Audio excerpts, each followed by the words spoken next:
सुमुखाय नमः। ओम परम सुंदराय नमः। ओम विघ्नहर्ताय नमः।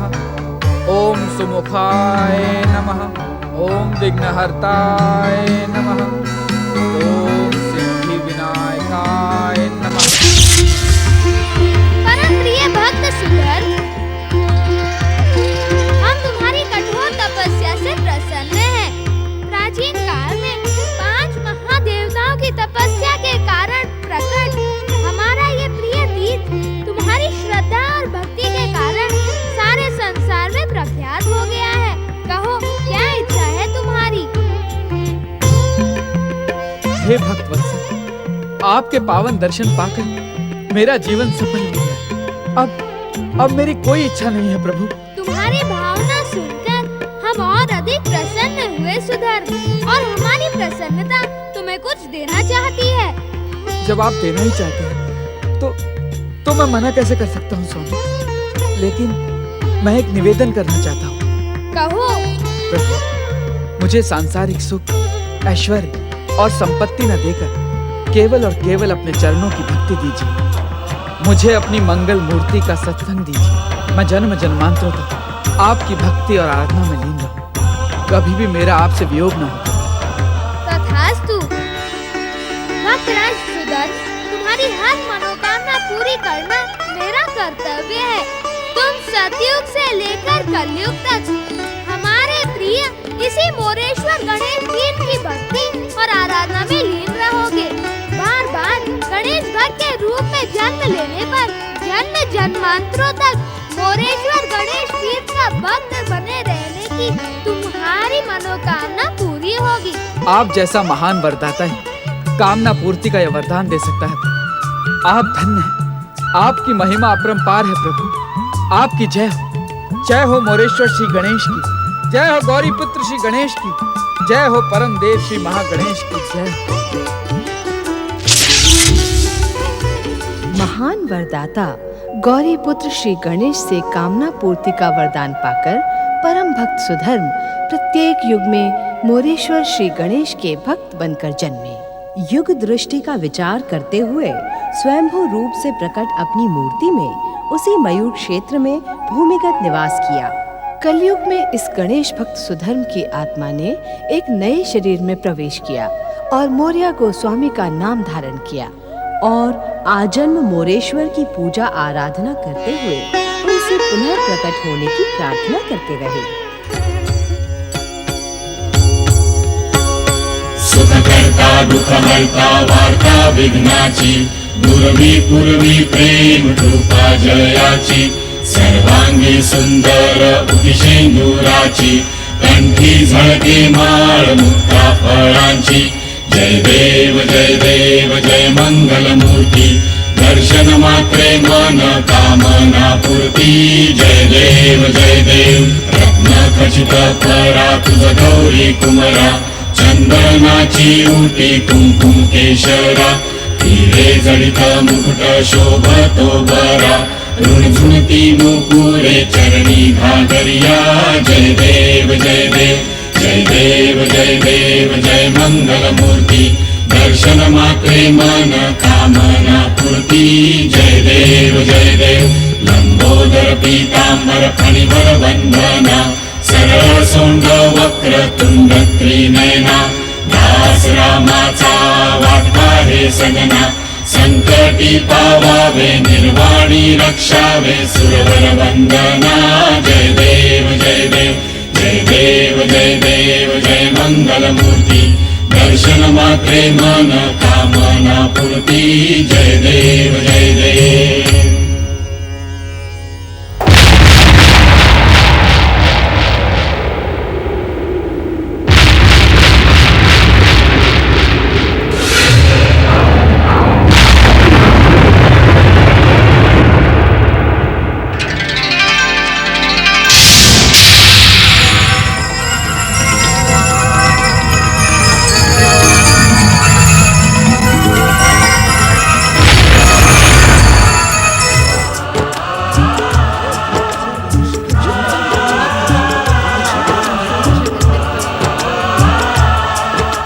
मेरे आराध्य वरदाता मोरेश्वर श्री गणेश, आपने इस घोर कलयुग में भी अपना वचन निभाया। मेरे माध्यम से आप इस पृथ्वी पर पुनः प्रकट हुए। आपकी कृपा अपार और अनंत है प्रभु। जय हो मोरेश्वर श्री गणेश की जय हो।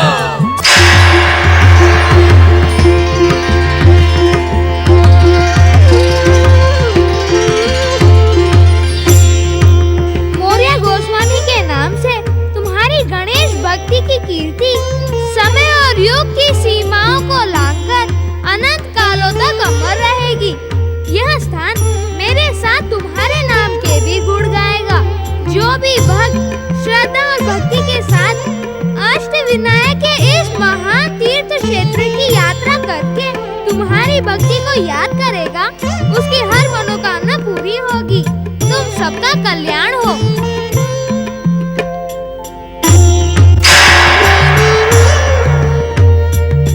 गणपति बप्पा मंगल मूर्ति, गणपति बप्पा मंगल मूर्ति।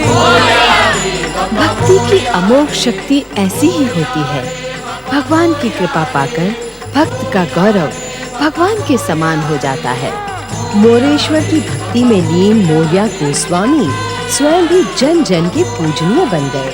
महाराष्ट्र प्रांत में मौर्य गोस्वामी का नाम लिए बिना श्री गणेश की पूजा आराधना संपन्न ही नहीं होती।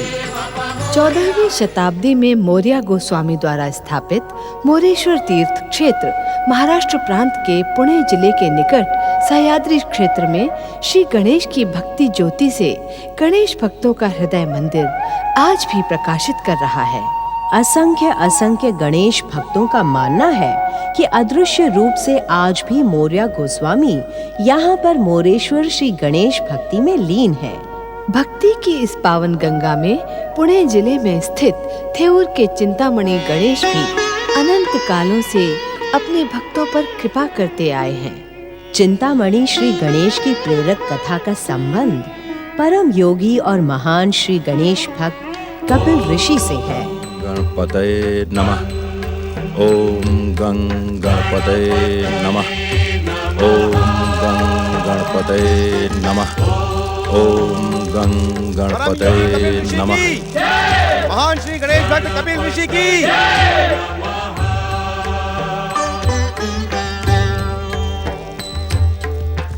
महान श्री गणेश भक्त कपिल ऋषि की।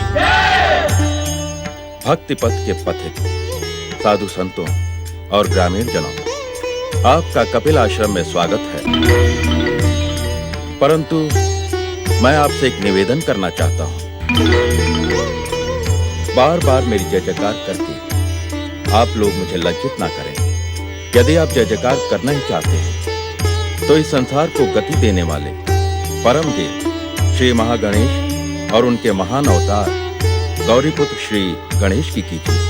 आप धन्य है कपिल ऋषि, आप धन्य हैं और धन्य है आपकी श्री गणेश भक्ति। आपकी इस प्रचंड भक्ति के कारण ही हमारा ये प्रदेश धन धान्य और हरियाली से संपन्न है। ये मेरी तपस्या और भक्ति का नहीं, श्री गणेश की कृपा का चमत्कार है बंधुओं। हम तो आपके तरह ही साधारण गण हैं और गणों के ईश्वर हैं श्री गणेश। जिसके मन में सदा श्री गणेश भक्ति का निवास रहता है वो सदा विघ्न बाधाओं से मुक्त रहता है। ऋषिवर, श्री गणेश की चमत्कारी कृपा से हमें इस बात पर पूरा विश्वास है कि हमारे प्रदेश की संपन्नता का कारण आपकी भक्ति और आराधना ही है। सत्य वचन। श्री गणेश भक्त तो सारे संसार में है, परंतु इस प्रदेश में श्री गणेश की असीम कृपा है और इसका कारण आप हैं ऋषिवर। आप। मैंने तो यही सुना है कि संत का कोई अंत नहीं होता, और आप एक संत हैं तो फिर क्यों मेरे अंत की भूमिका रच रहे हैं? मैं कुछ समझा नहीं ऋषिवर। देखिए, यदि आप इसी प्रकार बार बार मेरी जय जयकार करते रहेंगे तो साधु समाज का सबसे बड़ा शत्रु अहंकार मुझे अपना भोजन बना लेगा। आप मुझ पर कृपा करें संत महात्माओं। ऋषिवर, हम तो अज्ञानी ग्रामवासी हैं, ज्ञान की बड़ी बड़ी बातें नहीं जानते हैं। हमारा मार्गदर्शन आपको ही करना है ऋषिवर। हमें ज्ञान तो आप ही को देना है ऋषिवर। हमारा कल्याण आप ही करेंगे ऋषिवर। बंधुओं, अंधकार को प्रकाश, अज्ञान को ज्ञान और मृत्यु को मुक्ति केवल और केवल श्री गणेश ही दे सकते हैं। इसीलिए कभी भी श्री गणेश भक्ति से मुंह न मोड़ो। सदा मंगलमूर्ति श्री गणेश का स्मरण करना। कहिए मेरे साथ, मंगलमूर्ति श्री गणेश की, मंगलमूर्ति श्री गणेश की। धन्य है महान गणेश भक्त कपिल ऋषि और धन्य है इनकी भक्ति। परंतु नारद, लंबे समय से तुमने मंगलमूर्ति श्री गणेश के दर्शन नहीं किए। चलो चलो नारद चलो, इससे अच्छा अवसर तुम्हें कब मिलेगा। नारायण नारायण।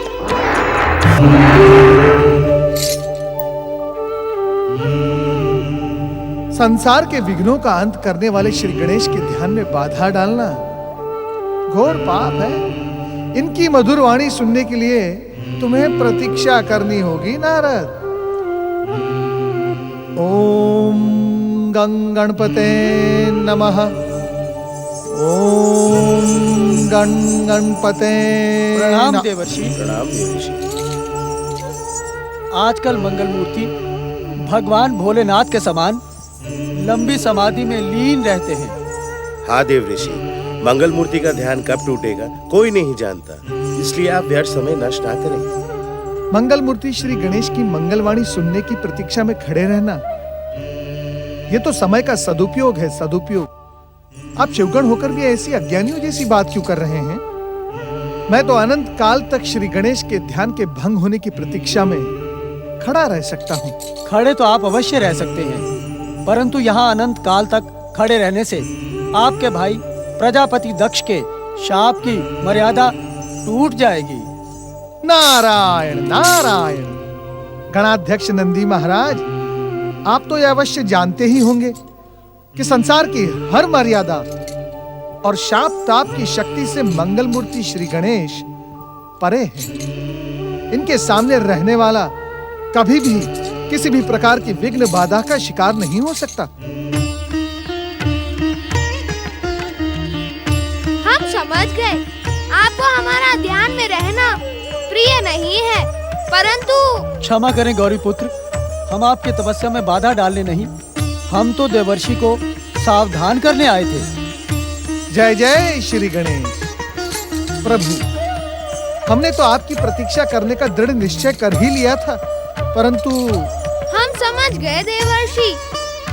यदि हमें पता होता कि आप अपने प्रश्नों का उत्तर पाने के लिए लंबे समय तक हमारी प्रतीक्षा करेंगे, तो हम ध्यान कदापि नहीं लगाते। आप हमारे पूज्य हैं, इस पावन कैलाश धाम के अतिथि हैं। आपको प्रतीक्षा में खड़े रखने का हमें कोई अधिकार नहीं है। आपको हमारी प्रतीक्षा में जो कष्ट हुआ, उसके लिए हम आपसे क्षमा मांगते हैं। नारायण नारायण। नहीं नहीं गौरी पुत्र, ध्यान में भंग हो जाने के कारण कहीं आप मुझसे रुष्ट होकर मुझे लज्जित तो नहीं करना चाहते? नंदी महाराज, भृंगी महाराज, आप पिताश्री के गण हैं, आपको उनकी सेवा में रहना चाहिए। जैसी आज्ञा। हम जानते हैं कि आपने यहाँ आने से पहले महादेव का आशीर्वाद प्राप्त किया था। नारायण नारायण। श्री गणेश, आपके दर्शन पाने की लालसा में मैं सबसे पहले शिव समाधि स्थल ही गया था। आप केवल वहाँ गए नहीं थे, आपने पिताश्री से एक प्रश्न भी पूछा था। नारायण नारायण। और उसी प्रश्न का उत्तर आपसे पाने का आदेश भगवान भोलेनाथ ने मुझे दिया था। इसी कारणवश मैं आपकी प्रतीक्षा कर रहा था, मेरे पास दूसरा कोई रास्ता भी तो नहीं था। परंतु आपके मन में कपिल ऋषि को देखकर मेरे दर्शनों की अभिलाषा जागी थी। उन्हीं के भविष्य को लेकर आप कुछ प्रश्न भी पूछना चाहते थे। अब आप उस प्रश्न की बात ही क्यों कर रहे हैं जो आपने पिताश्री से पूछा था? नारायण नारायण। बात तो आप कर रहे हैं ना श्री गणेश? मैं तो वही बात कर रहा हूँ जो आपके मन में उठ रही है। नारायण नारायण। बात यह है श्री गणेश कि कपिल ऋषि के विषय में जो प्रश्न था उसका सीधा संबंध केवल मुझसे था, और भगवान भोलेनाथ से जो मैंने प्रश्न पूछा था उसका संबंध समस्त संसार से है। और जहां तक मैं समझता हूं, सांसारिक हित के लिए व्यक्तिगत हित को दूर रखना ही उचित है ना। तो क्या अब आप कपिल मुनि के विषय में कुछ भी नहीं पूछना चाहते? है अंतर्यामी, आप ऐसा क्यों कह रहे हैं? कह तो आप ही रहे हैं कि व्यक्तिगत हित का त्याग करने के पश्चात आप लोकहित का प्रसंग सुनना चाहते हैं। श्री गणेश, क्या ऐसा नहीं हो सकता कि आप अपने इस भक्त पर कृपा करके दोनों ही प्रश्नों का नारायण नारायण। पर हाँ, मैं पहले वही उत्तर पाना चाहूंगा श्री गणेश कि अब श्री महागणेश की कौन सी नई लीला होगी, कौन सा होगा उनका भावी अवतार? देवर्षि, अपने इस प्रश्न का उत्तर पाने के लिए आपको एक और लंबी प्रतीक्षा करनी पड़ेगी, परंतु परमदेव श्री महागणेश की इच्छा से जो भी होगा उससे संसार का कल्याण ही होगा। धन्य धन्य प्रभु। और हम आपको निराश नहीं करना चाहते। आप कपिल ऋषि के विषय में जो भी प्रश्न लेकर आए हैं उसके उत्तर का संकेत हम आपको अवश्य देंगे। क्या आप केवल संकेत ही देंगे, उत्तर नहीं? आप तो परम ज्ञानी हैं देवर्षि।